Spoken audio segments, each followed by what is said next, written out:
요한복음 4장 13절 14절 말씀 같이 읽도록 하겠습니다. 시작. 예수께서 대답하여 이르시되 이 물을 마시는 자마다 다시 목마르려니와 내가 주는 물을 마시는 자는 영원히 목마르지 아니하리니 내가 주는 물은 그 속에서 영생하도록 솟아나는 샘물이 되리라. 아멘. 우리 옆사람과 인사하겠습니다. 주님의 이름으로 사랑합니다. 네, 주님의 이름으로 사랑합니다. 오늘 말씀 제목은요, 내 인생은 내 삶의 결론입니다 라는 제목으로 말씀을 나누도록 하겠습니다.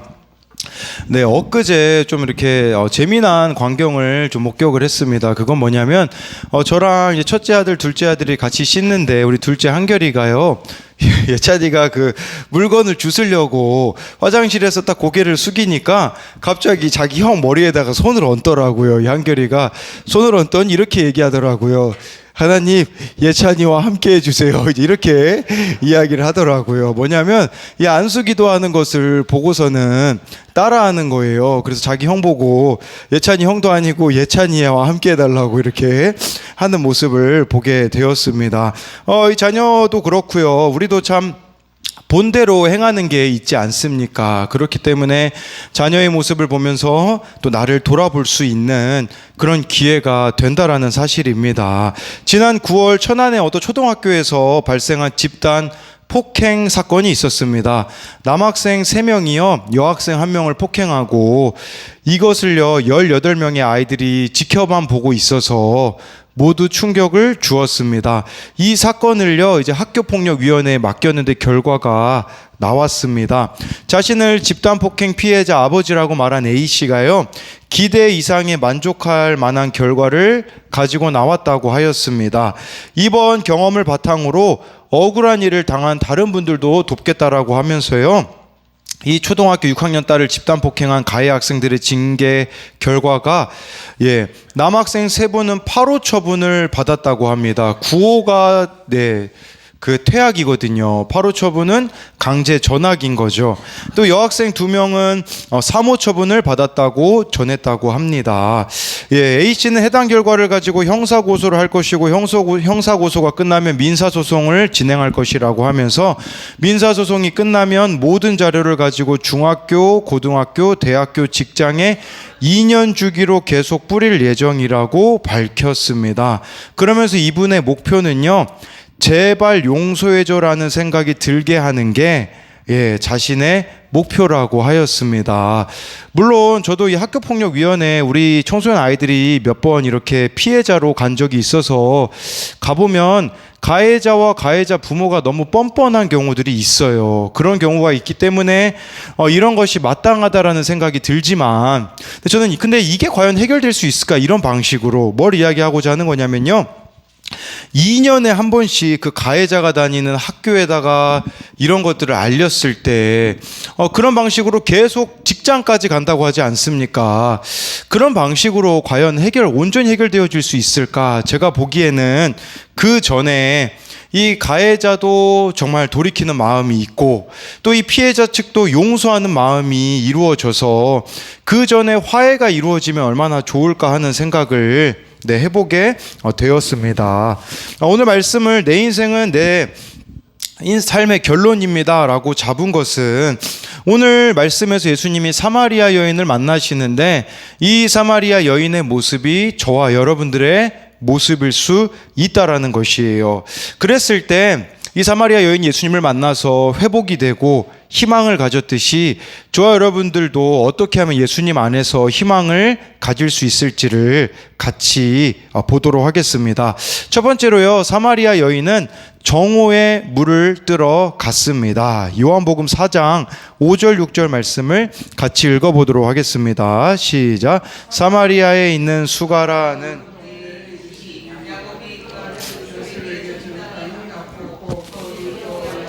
우리 예수께서 길 가시다가 피곤하여 우물 곁에 그대로 앉으시니 때가 6시쯤 되었더라.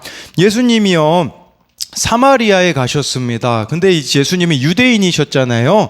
근데 사마리아에 간다라는 것은 우선 유대인들은요, 절대 사마리아 땅을 밟지 않았습니다. 실수로 사마리아 땅을 밟잖아요. 그럼 발을 털어버렸다라는 기록이 있을 정도로 유대인과 사마리아 사람들의 사이는 좋지가 않았어요. 막 서로 복수하고 이런 역사들도 있었었고요. 사실 사마리아에 사는 사람들이요, 원래 같은 이스라엘 사람이었거든요. 솔로몬 왕 이후에 나라가 둘로 나뉩니다. 이스라엘이 북이스라엘과 남유다로 나뉘는데 북이스라엘의 수도가 사마리아였어요. 이 북이스라엘은요, 아수르라는 나라에 의하여서 멸망을 당하는데, 아수르라는 이 나라가요, 인구 혼혈 정책을 펴가지고요, 네, 이 사람들이 피가 섞이게 되는 거예요. 그 이스라엘 12지파 중에 10지파가 피가 섞여버린 것이죠. 남유다는 2지파였는데 바벨론에게 멸망을 당하는데, 바벨론은 인구 혼혈 정책이 아니라 인구 이동 정책을 폈기 때문에 피가 섞이지 않은 유대인들이 바로 이 피가 섞인 사마리아 사람들을 무시하고 혐오했다라는 것이에요. 이 둘은 대립 구조 속에 있었는데, 근데 예수님은 사마리아 땅을 돌아갈 수 있었음에도 불구하고 돌아가지 않고 수가라는 동네에 갔습니다. 수가라는 뜻을 찾아보니까요, 마지막이라는 뜻이 있더라고요. 정말 이 사마리아 여인이 인생 마지막 끝자락에 있는 인생 아니었겠습니까? 살아봤자 소망이 없어 보이는 그 인생을 예수님이 만나러 가셨다라는 것이에요. 이때 시간이요, 6절 말씀에 의하면 6시라고 하는데, 성경에 나오는 시간은 우리나라 시간으로 계산하려면 6시간을 더해주면 됩니다. 정오입니다. 12시에 물 들어온 여인을 만나기 위하여서 예수님이 가셨다라는 것입니다. 요한복음 4장 7절을 우리가 읽어보도록 하겠습니다. 시작. 예수께서 물을 좀 달라 하시니, 이때 한 사마리아 여자가요, 물을 뜨러 혼자 왔다라는 것입니다. 여러분, 제가 보니까요, 가끔 이렇게 오전 시간이나 오후 시간에 우리 아산시에는 그 신정호수에 있는 카페를 가보시잖아요.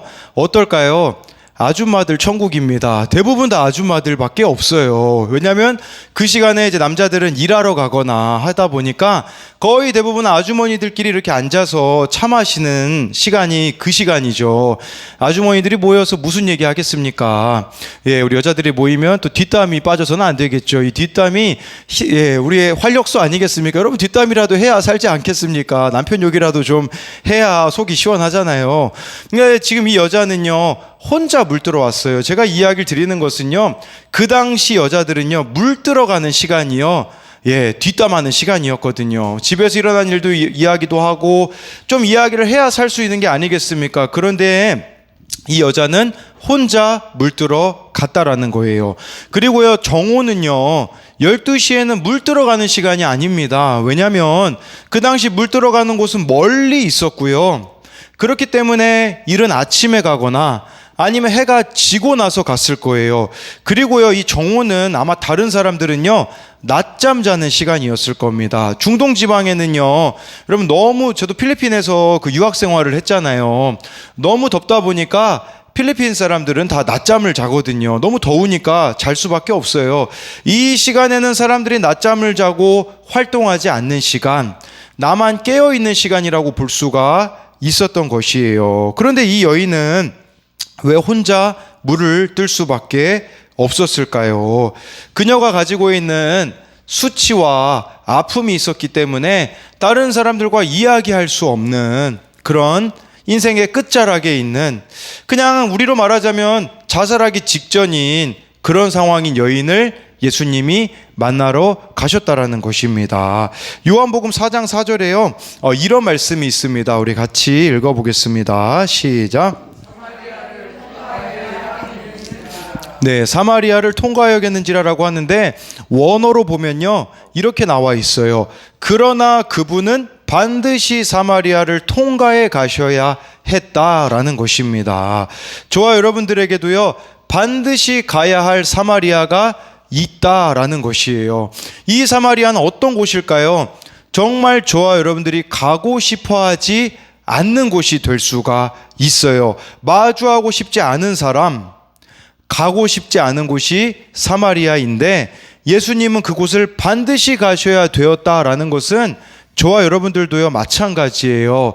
내가 정말 가고 싶지 않은 이 사마리아를 가야지만 만날 수 있는 하나님의 완벽한 세팅이 있다라는 것을 잊어서는 안 된다라는 것이에요. 내 생각으로는 절대로 가지 못하는 곳, 우리에게는 십자가 짐 같은 고난인 곳이 바로 사마리아인 것이죠.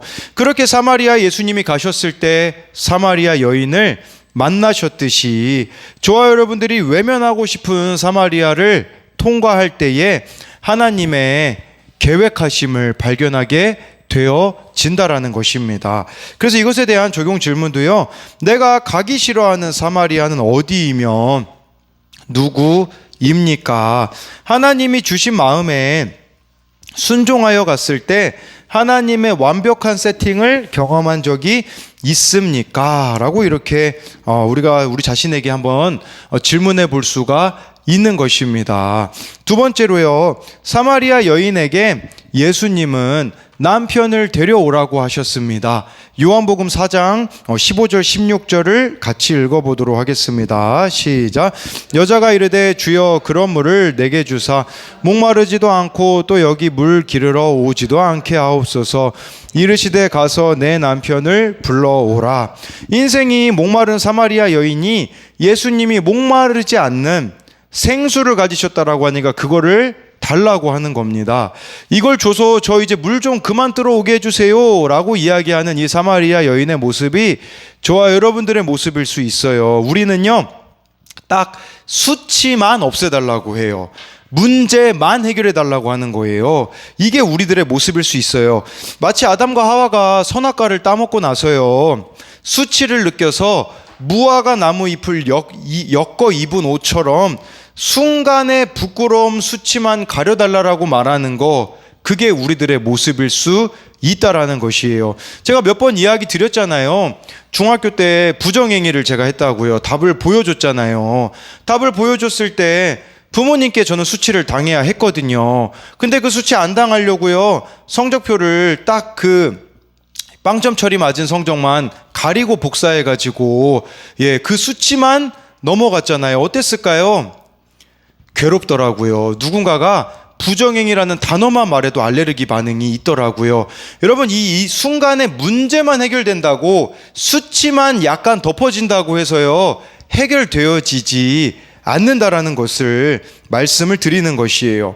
이처럼 수치만 덮어버리려고 하는 것은 결코 자유할 수가 없다라는 거예요.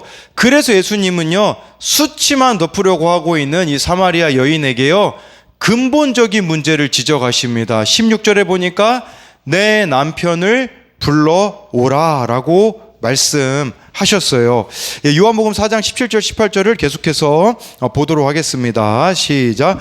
여자가 대답하여 이르되 나는 남편이 없나이다. 너에게 남편 5이 있었고 지금 있는 자도 내 남편이 아니니 내 말이 참되도다. 이 여자는요 또 수치를 피하려고 해요. 저는 남편이 없습니다. 이처럼 수치 피하고 상처되는 거 다 피해버리려는 모습이 저와 여러분들의 모습일 수 있다라는 것이에요. 저에게도 상처가 되는 말, 회피가 되어지는 말은 실패자라는 또는 망했다라는 말이잖아요. 근데 예전에 어느 청년이 우리 교회에 청소년부가 망했다라는 말을 했을 때 제 존재가 부인당하는 듯한 느낌과 아픔이 있었어요. 그런데 시간이 지나고 나니까 맞는 말이었더라고요. 저의 열심을 따라 사역을 한 결과는 망하는 거였다라는 것이에요. 저와 여러분들이 진짜 피하고 싶은 그것을 예수님은 직면하라고 말씀해주고 있어요. 이 여인에게는요 남편이 수치였습니다. 왜냐하면 18절에 예수님이 말씀하시거든요. 너 남편 5이 있었지만 지금 살고 있는 6번째 사람은 남편이 아니니까 남편 없는 말이 맞구나 라고 말씀을 하셨다라는 거죠. 이 여인에게는요 숨기고 싶은 과거가 바로 남편들이었던 거죠. 6번째 남자랑 사는 것이 상처이고 아픔이었는데 왜 예수님은 이 말을 하셨을까요? 여인에게 상처가 되는 거 모르셨을까요? 아니에요. 왜 그럼에도 불구하고 말씀하신 것은 이제는 남자로 그만 목마름을 채우라. 더 수치의 자리로 내려가기 전에 지금이라도 돌이키라는 것입니다. 예전에 어느 청소년 아이가 저에게 이렇게 연락을 하더라고요. 뭐라고 연락이 왔냐면, 목사님, 제가요 여자 한 명을 끊었습니다. 이렇게 이야기를 하더라고요. 그래서 제가 이렇게 얘기해 줬어요. 한 명 끊는 게 문제가 아니라 좋아하는 여자가 한 명밖에 없어야 된다. 이제 이 이야기를 했어요. 왜냐하면 이 아이가 좋아하는 여자들이 너무 많거든요. 그런데 그 중에 한 명이 끊어졌다라고 이렇게 이야기를 하더라고요. 여러분, 이 여인에게는 남편이 지금 6번째 남자랑 살고 있는데, 여러분 한번 생각해 보실래요? 6번 남편을 바꿀 수 있다면 어떤 남편하고 바꾸실래요? 아마 어느 목사님이 이렇게 이야기하시는데, 첫 번째 남편은 아마 그냥 잘생긴 남자하고 결혼했을 것 같아요. 근데 이 잘생긴 남자랑 결혼을 하니 여러분 뭐 그렇잖아요. 이게 생긴 대로 더 우리를 힘들게 하잖아요. 그러니까 안 되겠다 싶어서 뭐 이제 이거 얼굴 잘생기거든 소용이 없겠구나. 두 번째 남편은 돈 많은 남자면 좀 어떨까? 뭐 돈 많은 남자랑 결혼을 했겠죠. 근데 돈이 많으니까 또 허튼 짓을 얼마나 많이 합니까? 그러면 이제는 나에게 잘해주는 그런 남편하고 결혼하면 어떨까? 뭐 세 번째 남편은 자상한 사람하고 결혼하지 않았겠습니까? 자상하지만 무능력한 남편이었죠. 그러다 보니까 또 소용이 없다. 이런 식으로 가다 보니까 6번째로 왔다라는 의미가 될 수가 있는 것이죠. 뭘 말씀드리고자 하는 거냐면 우리에게도 이 5 남편과 같은 존재들이 있다라는 것이에요. 어떤 존재겠습니까? 부모에 대해서도 이렇게 생각할 수 있는 거죠. 진짜 내가 원하는 부모가 있었으면 얼마나 좋을까? 부모 입장에서는요, 자녀가 될 수 있어요. 정말 내가 원하는 자녀가 있으면 얼마나 좋을까? 계속해서요, 바꾸기를 원하는 거예요. 부모가 바뀌었으면 좋겠다. 저 부모가 내 부모가 되었으면 좋겠다. 자녀를 향해서도 마찬가지예요. 자꾸 다른 집하고 비교하면서 저 집 자녀가 내 자녀가 되었으면 좋겠다. 라는 생각을 하게 되어지는 것이죠. 이게 저와 여러분들에게 5 남편과 같은 존재라는 것이에요. 내가 원하는 대로 이루어졌으면 하는 인생, 내가 원하는 자녀와 부모가 있었으면 하는 것. 그러나 예수님 없는 인생은요, 아무리 좋은 부모를 만난다고 해도, 아무리 좋은 자녀를 만난다라고 해도 소용이 없다라는 것을 우리들에게 말씀해주고 있는 것이죠. 저에게도 이 5 남편과 같은 자들이 있죠. 그들은 누구겠습니까? 제 마음에 합당한 사람들만 이 교회에 다니면 좋겠다라는 마음이 저에게 왜 없겠습니까? 그러나 그것은 5 남편이라는 것이에요. 그러니까 아프지만 저와 여러분들이 믿어야 할 사실이 있어요. 지금 하나님이 나에게 허락한 배우자가 나를 가장 잘 아신 하나님이 주신 최고의 배우자라는 사실입니다. 지금 나에게 허락하신 자녀가 나를 가장 잘 아신 하나님이 허락하신 최고의 자녀라는 사실입니다. 그런데 이 고백은요, 우리의 어떠함으로 되어지지 않습니다. 저와 여러분들이요, 영원한 생수이신 예수님을 믿게 될 때에만 이 고백을 할 수 있게 된다라는 사실이에요. 예수님 없는 인생은요, 끊임없는 목마름의 연속일 수밖에 없습니다. 저희가 이제 말씀 양육을 하는데 어느 분이 이런 고백을 하시더라고요. 저희가 그 띵크 양육 1과가 나의 출애굽인데요, 그런 고백을 하셨어요. 저는 어린 시절에 가정이 어려웠기 때문에 정말 이 가난한 형편만 없어지면 출애굽이 이루어지는 줄 알았습니다. 그런데 정말 가난으로부터 출애굽을 했는데 문제는 끝이 아니었다라는 것이에요. 정말 이 속썩이는 자녀를 통하여서 이제 말씀을 통해서 보게 된 것이 무엇이냐면, 진짜 출애굽은 나의 가정을 구원으로 인도하는 것이라는 것을 깨닫게 된 거예요. 그러자 놀라운 일이 생겼어요. 자녀가 여전히 속썩이거든요. 옛날 같으면 혈기를 내고 분노했을 거라고 하더라고요. 그런데 신기하게요, 이제는 더 이상 혈기가 나지 않는다라고 이야기를 하시더라고요. 그러면서 잘 먹고 잘 사는 게 중요한 게 아니라 내 자녀들이 구원받는 게 중요하다라는 것을 깨닫게 되어졌다라는 고백을 하더라고요. 여러분, 우리가 이 사마리아 여인처럼 자꾸 바꾸려고만 하시면 안 됩니다. 능력으로 환경을 바꾸려고 하지 마시고요. 상황을 덮으려고 하지 마시고요. 예. 중요한 것은요, 내가 바뀌어져야 한다라는 것이에요. 내가 십자가를 지려고 하지 않기 때문에 계속해서 우리의 인생은 목마를 수밖에 없다는 사실입니다. 오늘 청소년용 큐티 묵상 간증이에요. 이런 간증이 나오더라고요. 저희 아버지는 매일 술을 드시고 일을 안 나가실 때가 많았습니다. 그런 아버지를 대신해서 어머니께서 돈을 벌러 다니셨고, 저는 중학교 때 어머니가 빚을 내서 옷가게를 차리셨습니다. 그런데 얼마 안 되어 옷가게가 망하고 빚 독촉 우편이 날라왔습니다. 평소에도 두드러졌던 아버지의 혈기는 그 일로 더욱 심해졌고, 급기야 제가 고등학교 때부터 아버지는 외도하기 시작하셨습니다. 아버지의 외도가 10년 되었을 즈음 어머니는 김양재 목사님의 보석이라는 책을 선물 받으시고 내 인생은 내 삶의 결론이라는 말씀을 보며 펑펑 우셨다고 합니다. 그렇게 예수님을 인격적으로 만나신 어머니는 당시 지방에서 대학원을 다니던 저에게 사마리아 여인처럼 와서 보라고 하시며 큐티책을 전해주셨습니다. 하지만 저는 공부하기도 바쁘다며 어머니의 권유를 뿌리쳤습니다. 그럼에도 하나님은 저를 세상에 흘려 떠내려가지 않게 하셨습니다. 이후 저는 박사 유학 실패로 집에 돌아오게 되면서 곤고한 때의 어머니를 통해 지금의 교회로 인도되었습니다. 그러던 중에요, 이런 이야기를 들어요. 아버지가 혈기 내실 때마다 대화하지 않고 피하다가 술 안주를 차려드리기 시작했다라는 어느 지체의 이야기를 들어요. 예. 그래서요, 이제 이분도 똑같은 적용을 하는 거예요. 아버지가 혈기 내실 때마다, 예, 아버지 술 안주를 차려드리고 이야기를 하는 거예요, 아버지랑.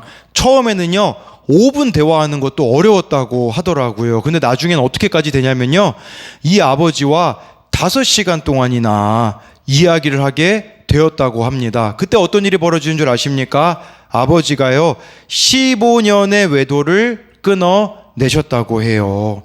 예, 저는 이 어머니가 가정을 지켰기 때문에 이 일이 일어났다라는 생각을 하는 거예요. 만약에 이 사마리아 여인처럼 남편을 바꿨다면 이혼했어야 마땅하겠죠. 이혼하지 않고 가정을 지켰을 때에 이 자녀가 또 아버지를 받아내게 되고 결국은 이 아버지가 15년 만에 변화되어지잖아요. 근데 우리는 너무 눈앞에 보이는 남편 5을 구하는 것 같아요. 그냥 빨리 이 문제만 해결되었으면 좋겠다. 인내하지 못하고 그냥 내 마음대로 행하고자 하는 모습이 얼마나 많이 있냐라는 것이에요. 사마리아 여인이 남편을 바꾸어가며 살았듯이 저에게는 사마리아 여인의 남편과 같은 것이 무엇이 있는지를 생각해 봤거든요.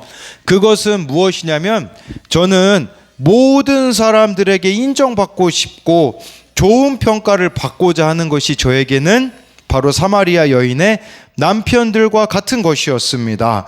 그것을 이 사마리아 여인의 모습을 보며 어제 인정하고 깨닫게 되었어요. 그러면서 하나님이 저에게 떠올려 주셨던 것은 뭐냐면요, 모든 교인들에게 좋은 사람으로 보여지는데 애쓰지 말고 그 에너지를 가지고요, 한 영혼을 진짜 사랑하는 데 쓰라는 마음을 주셨어요.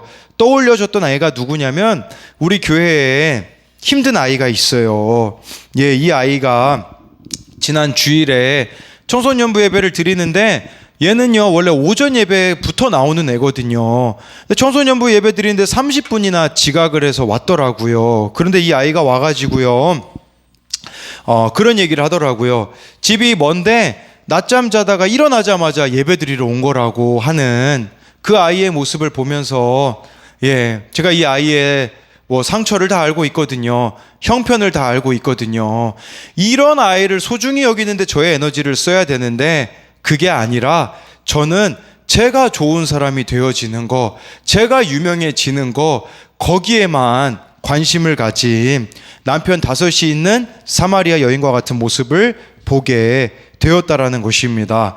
이것에 대한 적용 질문은요, 사마리아 여인에게 있는 5 남편들처럼 내가 원하는 배우자, 자녀의 모습만 기대하고 있지는 않습니까? 지금 내가 처한 환경과 허락된 사람들이 내가 예수님을 믿기에는 가장 좋은 환경과 사람들임을 고백합니까? 아니면 여전히 남 탓만 하고 있습니까?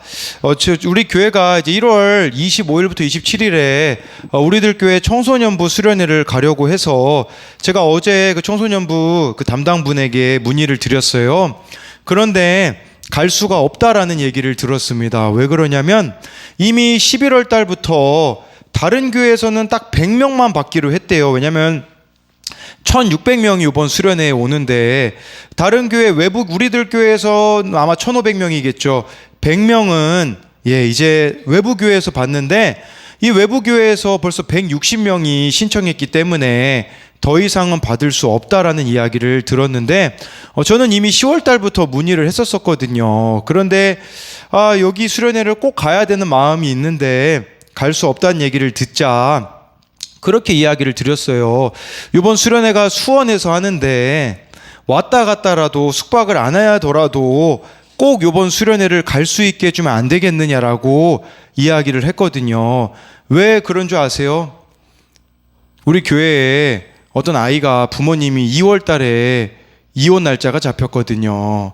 근데 이 아이가 수련회 가야지만 달라질 것 같거든요.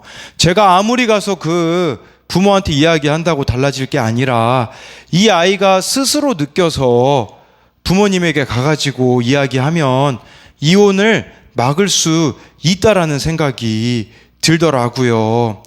그래서 오늘 아침에 또 그 우리들 교회 부목사님에게 이런 이야기를 드렸어요. 목사님, 저 이 가정의 이혼 막아야 됩니다. 그렇기 때문에 이번 수련회가 저희들에게는 꼭 필요한 수련회니까 꼭 갈 수 있게 해주셨으면 좋겠습니다라고 이야기를 했어요. 왜 그러냐면 그 수련회는요, 청소년들이 자신들의 아픔과 수치를 다 이야기를 하거든요. 자기 죄를 깨닫고 부모님에 대한 부분들, 자신에 대한 부분도. 그래서 이 아이가, 제가 이 아이를요 2달 전인가요, 김양재 목사님의 안성에 오셨을 때 그때 데리고 간 적이 있어요. 그때 영상으로 어떤 초등학교 아이가요 간증한 영상을 봤거든요. 부모님이 이혼한 가정이라고 너무 아파하는 그 모습을 보면서 이 아이가 거기서 눈물을 흘렸던 것을 제가 기억을 하거든요. 그런데 이대로 그냥 떠내려가게 내버려진다면 저는 그 뒤를 보게 되어지는 거예요. 이 아이가 나중에 어떤 삶을 살겠습니까? 이런 생각을 하겠죠. 부모님도 이혼을 했으니 나도 힘들면 이혼할 수 있다를 보게 되어지지 않겠습니까? 근데 오늘 딱 그 청소년부 큐티인 간증에 그 내용이 나오잖아요. 정말 이 아버지를, 저는 이 상황이 그 아이랑 지금 똑같은 환경이거든요.